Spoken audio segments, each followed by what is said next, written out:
హే వీరభద్రకాళిమాత నమో నమ. మనమేమి బీజేపీని కానీ మోడీని కానీ ఎన్కేసి వచ్చేది ఉంటుందన్న. ఎందుకంటే తప్పు చేసి ఏ నాయకులన్నా శిక్షకు బరైతే కర్మకి శివుడు ఆజ్ఞ ఉంటుంది. ఇప్పుడు విమానాలు ఎందుకు వచ్చి చూసినాం, అంత ఆధిపత్యం ఇచ్చే అవసరం ఏముంది? 65% వాళ్ళు నడిపితే రేపు పొద్దున పరిస్థితి ఏమని తెల్ల ముందు చూపు లేదా అని శివుడే చూసుకోవాలా. తర్వాత ఇప్పుడు అంబానీ ఆధారాల మీద దేశము మొత్తం ఆర్థికంగా ఆధారపడింది. వీళ్ళిద్దరికి ఇంత ప్రాధాన్యత ఇస్తే రేపొద్దున ఆర్థిక పరిస్థితి ఏదైనా వాళ్ళ పరిస్థితి చిన్న భిన్నమైతే ఆర్థిక పరిస్థితి ఏమవుతుంది? ఇటువంటి తప్పులు చేస్తున్నారు మోడీ గారు. మీరు ఎక్కువ ప్రోత్సహించాల్సింది 10-20 కంపెనీలు ప్రోత్సహించాలా. ఇప్పుడు మనం ఒకే మనిషికి ఒకే డబ్బు ₹1 కోటి ఇచ్చే ఎట్లుంటుంది, అదే కోటిని ఒక 20 మందికి 30 మందికి పంచితే ఎట్లుంటుందో ఆలోచించండి. తర్వాత వీళ్ళకి ఎంతలో పెట్టాలో అంతలో పెట్టాలా. మీరు పెట్రోల్ అటువంటి కొన్ని పరిశ్రమలు ఉన్నాయి, వాళ్ళ దగ్గర కొన్ని వ్యాపారస్తులు ఉన్నాయి, కానీ అన్నిట్లో దూరిపోవడమే. బట్టల్లోన, కిరాణా షాపుల్లో అంటే మిగతా చిరు వ్యాపారాలు ఎట్లా బతకాలా ఇవన్నీ తెలుస్తుందే.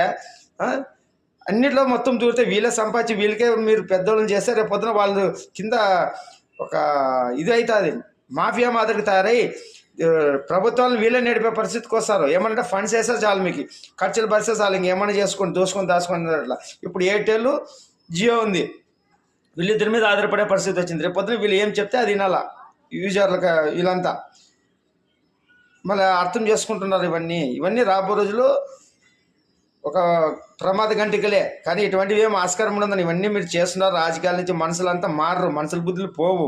అందుకే మన ఆయన వస్తున్నాడు వీరవసంత. అందరినీ సమదృష్టితో, హిందూ, ముస్లిం, క్రిస్టియన్ అనేది మతాలతో లేదు. ఫస్ట్ మీరు కర్మ తెంచుకోవడానికి శరీరంతో ఏ మతాలను పోయి మీరు ప్రాధాన్యత చేసుకోండి. నువ్వు అల్లాని పట్టుకుంటా సరే, యేసుని పట్టుకుంటా సరే, శివుని పట్టుకుంటా సరే, ఎవరు కర్మ సిద్ధాంతం వాళ్ళకు ఉంటుంది. అంతిమంగా కర్మ సిద్ధాంతం ఉంటుంది. నువ్వు చేసే కర్మే నీకు ఇది ఉంటుంది. నువ్వు ఏ రూపాయలను కొలుసుకో, నీ శరీరము నువ్వు చేసే కర్మ బట్టే వెలుగుతుంటుంది, నాశనం అవుతుంటుంది, రోగాలు వస్తుంటాయి, అన్నీ వస్తుంటాయి. ఇదంతా తెలిపాక మన ఆయన వస్తున్నాడు.